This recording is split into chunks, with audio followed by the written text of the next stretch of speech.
बॉलीवुड की अदाकारा नगमा 47 बरस की हो गई हैं। उन्होंने बॉलीवुड, साउथ इंडियन और भोजपुरी फिल्म इंडस्ट्री में खूब नाम कमाया, जिसके बाद सियासत का रुख कर लिया।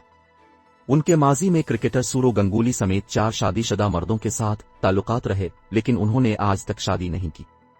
अदाकारा नगमा सना 2001 में सौरव गंगुली के साथ रिश्ते में थीं। उनका ये ताल्लुक इतना मुतनाज़ा बन चुका था कि जब भी इंडिया को किसी मैच में शिकस्त होती तो इसका जिम्मेदार नगमा को ठहराया गया। जल्द ही दोनों का ब्रेकअप हो गया।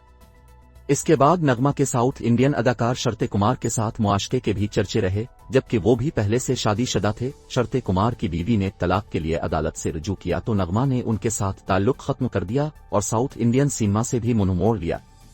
इसके बाद नगमा ने भोजपुरी फिल्म इंडस्ट्री का रुख किया, जहां उनका पहले रवि किशन और बाद में मनोज कुमार के साथ मुआशके की खबरें सामने आईं, लेकिन नगमा के हाथ पीले नहीं हो सके।